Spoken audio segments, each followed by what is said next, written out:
오늘 아침 하나님께서 우리에게 주시는 말씀은 출애굽기 19장 3절로 6절까지의 말씀입니다. 출애굽기 19장 3절로 6절 말씀. 우리 3절부터 6절까지 같은 마음으로 함께 봉독토록 합니다. 모세가 하나님 앞에 올라가니 여호와께서 산에서 그를 불러 말씀하시되 너는 이같이 야곱의 집에 말하고 이스라엘 자손들에게 말하라. 내가 애굽 사람에게 어떻게 행하였음과 내가 어떻게 독수리 날개로 너희를 업어 내게로 인도하였음을 너희가 보았느니라. 세계가 다 내게 속하였나니 너희가 내 말을 잘 듣고 내 언약을 지키면 너희는 모든 민족 중에서 내 소유가 되겠고 너희가 내게 대하여 제사장 나라가 되며 거룩한 백성이 되리라. 너는 이 말을 이스라엘 자손에게 전할지니라. 아멘. 저는 오늘 본문 말씀을 통해서 하나님과 함께 세상을 보라 라는 제목으로 주의 말씀을 선포하도록 하겠습니다. 우리가 인생을 살다 보면 인생 가운데는 여러 위기가 닥쳐오기도 합니다.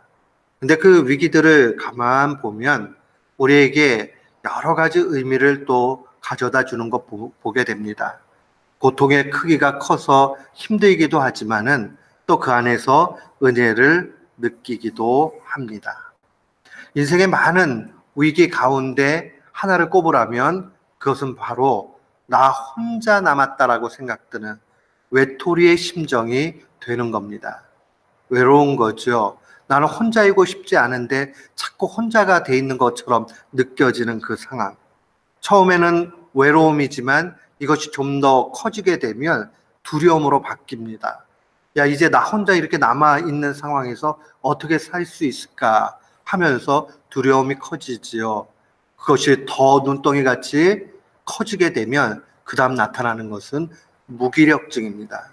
야, 이제 아무것도 할 수가 없다 하면서 좌절하고 포기하는 상황에 놓여집니다. 그런데 이것은 유독 하나님을 알지 못하는 사람만 느끼는 감정은 아닙니다. 하나님을 알고 또 믿음 가운데 있고 크리스천이 되어서 신앙생활을 여전히 함에도 불구하고 외로움과 고통 가운데 놓여질 수 있습니다. 아무도 도와주지 않는 것 같은 그러한 생각이 들 때가 있지요. 이것이 조금 더 커지게 되면 그 원망이 하나님께로 가기도 합니다. 하나님은 뭐 때문에 나를 이렇게 혼자 내버려 두시는가? 왜 도와주지 않는가? 열심히 기도를 하고 열심히 하나님 앞에 매달리지만 묵묵부답이신 하나님을 만나게 되면 굉장히 낯선 상황 또 공경 속에 놓이게 됩니다. 그런데 오늘 본문 말씀을 보면 우리가 이런 감정이 놓여질 때에 어떻게 신앙적으로 살아야 되는지를 잘 볼 수가 있습니다. 출애굽기 19장으로 오게 되면 이스라엘 자손이 애굽 땅에서 나온 지 딱 3개월이 되는 때에 신의 광야에 오게 됨을 기록하고 있습니다. 신의 광야에 오는데 3개월이 걸렸어요. 3개월쯤 지나게 되면요, 사람은 금방 잊어버리죠. 하나님이 베풀어 주셨던 은혜, 이들이 여기 3개월 오기도 전에도 금방 다 잊어버려가지고 불평하고 원망했던 것 우리는 말씀 통해서 분명히 보게 됩니다. 그리고 한 3개월쯤 지나게 되면 하나님의 은혜는커녕 야, 이거 이제 어떻게 살지 하면서 두려움과 외로움 속에서 허우적거리는 그런 상황이 됩니다. 하나님은 우리를 잘 아시죠. 그렇기 때문에 오늘 본문 말씀 3절에 보면 모세가 하나님 앞에 올라갔을 때에 하나님께서 산에서 그를 불러서 이스라엘 백성에게 이렇게 알려주라고 말씀하십니다. 오늘 이 말씀이 참 중요해요. 우리가 자칫 잘못하면 하나님은 무능한 하나님, 그것이 아니라면 하나님은 내게 무관심한 하나님, 이렇게 느껴질 때가 분명히 있는데 그때마다 기억을 해야 되는 건 4절 말씀입니다. 4절의 상반절이 이렇게 기록하지요. 내가 애굽 사람에게 어떻게 하였음과. 우리가 하나님 왜 이렇게 하시지? 하나님 왜 무능력하게 이렇게 가만히 계시지 할 때마다 기억해야 되는 것. 3개월쯤 지났던 이스라엘 백성에게 필요했던 것은 다시금 하나님이 어떠한 능력으로 그들을 이끌어내셨는가를 기억토록 해야 됩니다. 그들에게 있어서 많은 은혜가 있지만 아마 크게 두 가지는 분명히 또렷이 기억이 날 것입니다. 10가지 재앙과 홍해를 갈라서 그들이 홍해를 건너왔던 그 기적적인 사건을 그들은 알고 있을 것입니다. 그리고 그 홍해를 따라서 건너서 정말 쫓아와서 죽이려고 했던 애국 군대는 완전히 물에 다 수장되어 버리는 그런 일들, 그래도 하나도 남김없이 죽게 되는 그 상황들을 분명히 볼 것입니다. 사랑하는 성도 여러분, 우리는 혼자라고 느낄 때에 지난 시간을 하나님이 나를 어떻게 사랑하셨는지를 묵상해야 될 필요가 있습니다.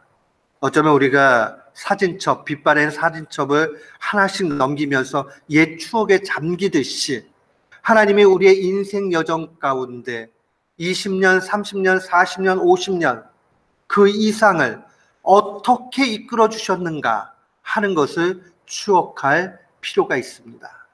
그러면 그 우리의 역사 가운데 하나님이 순간순간 어떻게 우리를 붙잡아 주셨는가를 생생히 보게 됩니다. 우리 모두는 외롭고 힘들 때에 우리를 사랑해 주셨던 그 하나님의 자치를 묵상하는 귀한 교우들 되시기를 주의 이름으로 축원합니다. 아멘. 또 우리가 두 번째로 기억해야 되는 것은 훈련시키시는 하나님을 묵상해야 됩니다.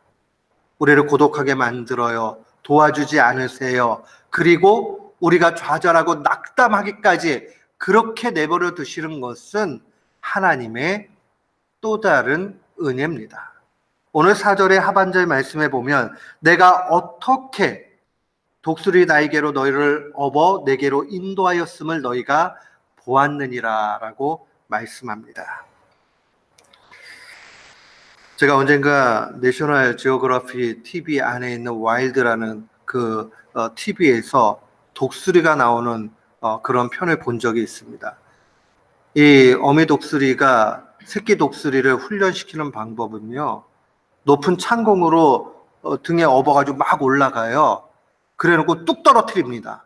그러면 이 녀석이요, 처음부터 날갯짓 잘하는 것 아니에요. 막 살려고 하니까 이게 밸런스가 안 맞으니까 막 떨어질 것 같고 그러는데 그 옆을 그 어미가 계속 돌면서 주시하고 있다가 훅 떨어져가지고 완전히 밑으로 떨어질 것 같으면 다시 와서 등으로 업습니다. 그 과정을 굉장히 오랫동안 합니다. 그러면 이 녀석이 조금 날갯짓 하다가 그래도 독수리 흉내라도 낼 만큼 되면 더 멀리 떨어져가지고 있다가 휙 와가지고 진짜 추락할 것 같으면 다시 살리는 그러한 모습을 본 적이 있습니다. 마치 하나님이 우리를 업어서 인도해 주시는 것이 그러한 모습이라는 것을 기억해야 됩니다. 이 새끼 독수리는 그렇게 생각할 거예요. 야, 엄마가 나 버리는가 보다. 나 이렇게 해가지고 죽여버리려고 그러는 거 아니야? 나 혼자밖에 안 남았네? 이런 생각 들 수 있어요. 그러나 우리의 눈으로, 우리의 느낌으로 느끼지 못해도 하나님은 여전히 우리를 사랑하시고 우리의 주위에 계시고 우리를 강하게 만드시고 우리를 붙잡아 주십니다.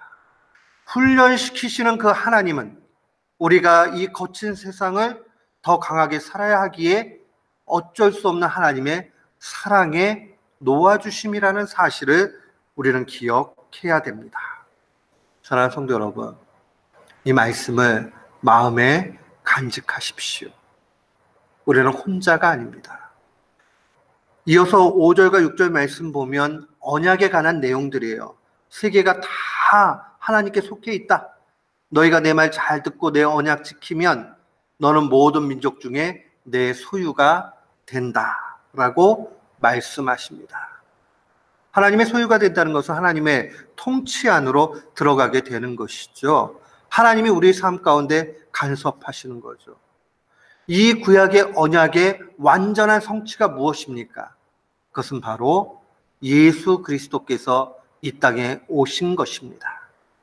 예수님의 또 다른 이름이 무엇입니까? 임마누엘입니다. 하나님이 우리와 함께 하신다. 우리는 그 사실을 날마다 묵상해야 됩니다. 우리는 혼자도 아니고 우리는 내버려진 그러한 고아와 같은 존재가 아닙니다. 오히려 하나님께서 우리를 이끄시고 붙잡아 주시고 곁에서 말씀하시기를 내가 언제나 너와 함께 한다라고 오늘 이 시간에도 말씀하십니다. 사랑하는 성도 여러분, 우리가 외로움을 느끼고 무기력해지고 힘들고 작아질 때마다 오히려 하나님은 우리의 주위에서 격려하고 계시고 그의 등으로 우리를 업어서 이끌어 가신다는 사실을 기억해야 되겠습니다. 우리 이 말씀의 마음에 간직하면서 날마다 승리하는 귀한 교우들 되시기를 주의 이름으로 축원합니다. 아멘.